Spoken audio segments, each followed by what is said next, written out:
জয়গুরু বন্দে পুরুষোত্তমাম পরম প্রেমময় শ্রী শ্রী ঠাকুর অনুকূলচন্দ্রের আলোচনা প্রসঙ্গে প্রথম খণ্ড গ্রন্থ থেকে পাঠ।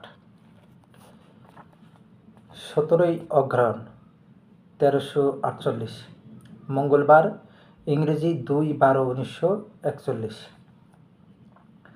ভোরে বাদের ধারে তাসুতে মধুময়কে ঘিরে মধুচক্র জমে উঠেছে।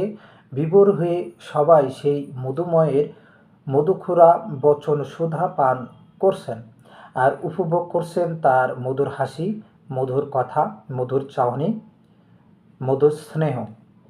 উপস্থিত সবার কাছে এখন সুন্দর আজি সবই সুমধুর। এই তো পুণ্য এ হৃদয়পুর। একটু বেসুরোভাবেই প্রশ্ন করা হলো। হঠাৎ অনেক সময় একজনের ব্যবহারে চটে যায়, প্রতিশোধ নিতে ইচ্ছা করে। এর উপায় কি? শ্রী শ্রী ঠাকুর: আমাদের উদ্দেশ্য হলো মানুষকে জয় করা, তার হৃদয় অধিকার করা, তার ইগোকে, অহংকে কাবু করে ফেলা, রিপেন্টেন্স, অনুতাপ জাগানো। তা যদি না পারলাম, আমাদের জিতের কিম্মত কি আর পারস্পরিক সুখই বা কোথায়?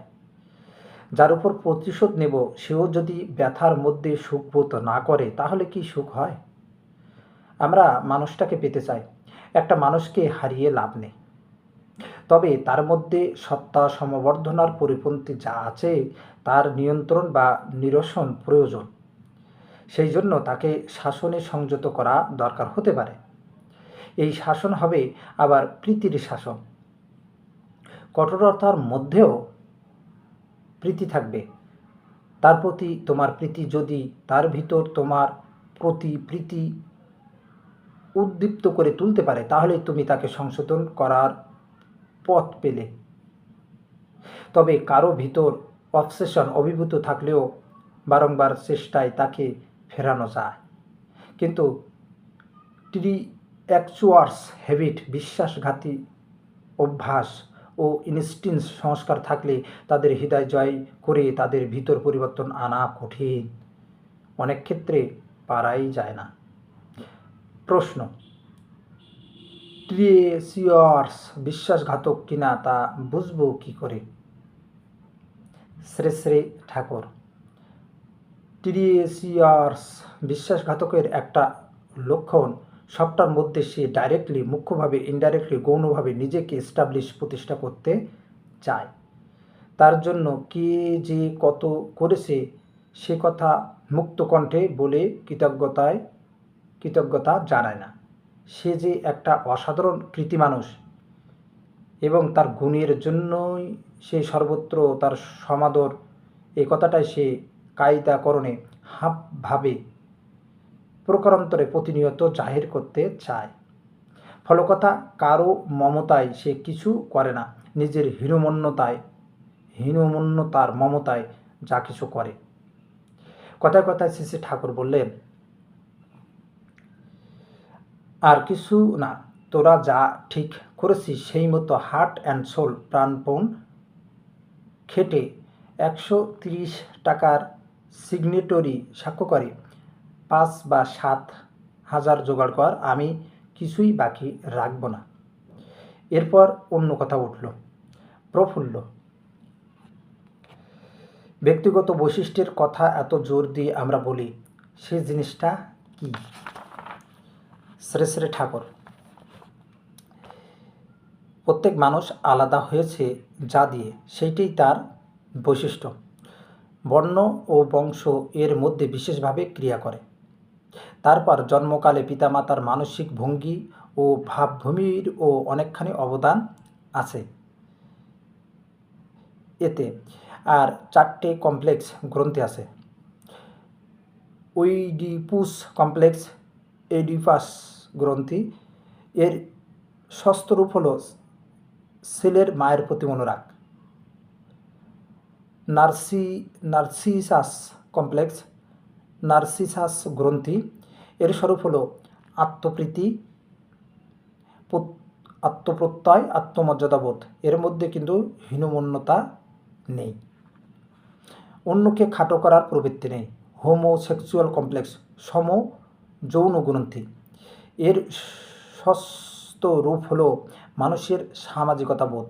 আর আছে হিটোরোসেক্সুয়াল কমপ্লেক্স, অসম যৌন গ্রন্থি, সুস্থ যৌন আকাঙ্ক্ষা, যেখানে ধর্মসঙ্গত বিহিত পথে আত্মপ্রকাশ করে নরনারীর বৈধি মিলনের ভিতর দিয়ে সুপ্রজনন সার্থক হতে চায়, তার মধ্যে এর সস্ত অভিব্যক্তি দেখা যায়। এগুলির বিকৃতিও ঢের হয়। সাইকোলজিতে, মনোবিজ্ঞানে কি বলে আমি ঠিক জানি না, তবে আমি এরকম বুঝি। যাই হোক, প্রত্যেকের মধ্যে সবকটা কমপ্লেক্স গ্রন্থি থাকলেও এক এক জনের মধ্যে এক একটা প্রমিনেন্ট প্রধান।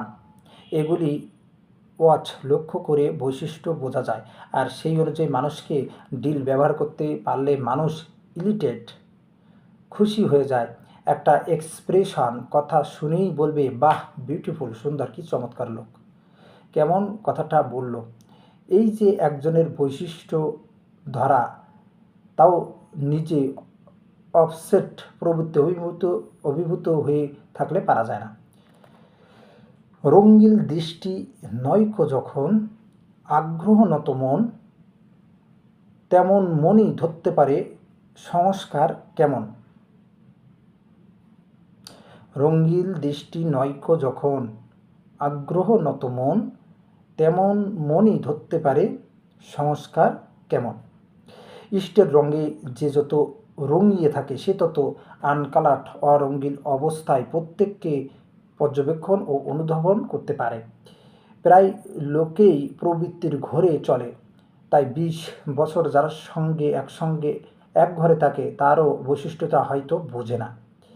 এই না বোঝার দরুন কত ঠোকাঠুকি বাধায়। আবার শুধু মাথায় বুঝ হলেই যে হয় তা নয়। প্রবৃত্তি অভিভূতির কবলে যখন আমরা পড়ে যাই, তখন কোথায় কার সঙ্গে কী ব্যবহার সমীচীন তা জানা সত্ত্বেও আচরণে ফুটিয়ে তুলতে পারি না।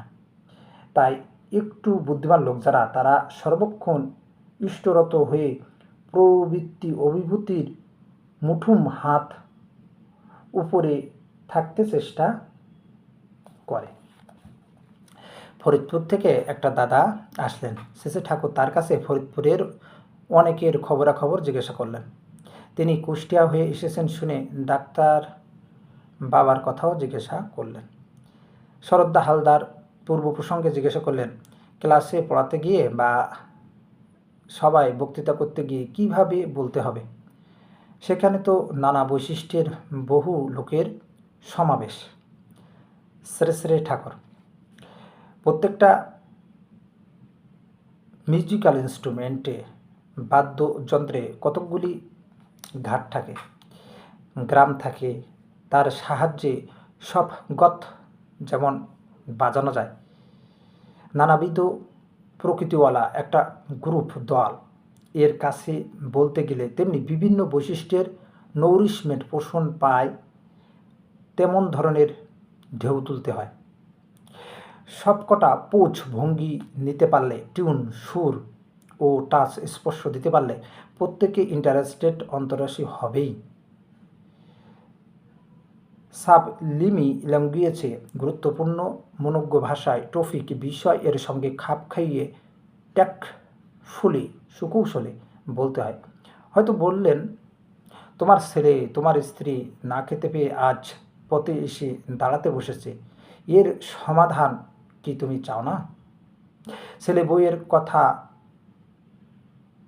বলছেন না, অমনি তার কমপ্লেক্স প্রবৃত্তি ইন্টারেস্টেড অন্তরাসী হয়ে উঠল, তার মন চেতে উঠল। সে ভাবল, কি কয় শুনে দেখি।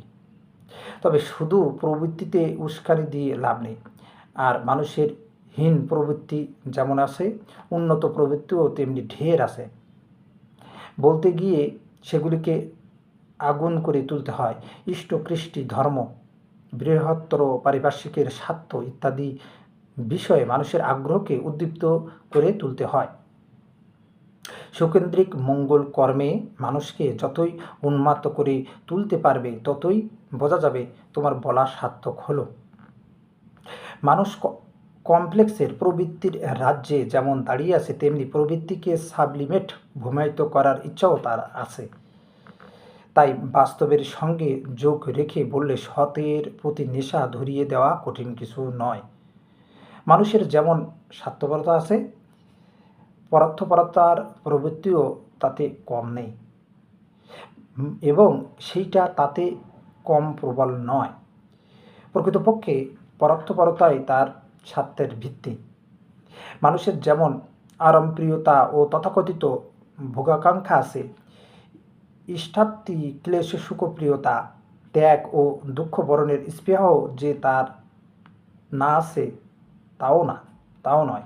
দরকার ওইগুলিকে উস্কে দেওয়া ও ওগুলির প্রতি লোভ জন্মিয়ে দেওয়া। শিল্পীর কাজ হলো তাই। প্রত্যেকটি আঙ্গিনা থেকেই এর কর্ষণ যদি চলে, জাতের মধ্যে প্রোগ্রেসিভ মুড, প্রকৃত প্রগতিমুখী মনোভাব চালিয়ে যেতে বেশি দেরি লাগে না। বন্দে পুরুষোত্তমম। জয় গুরু।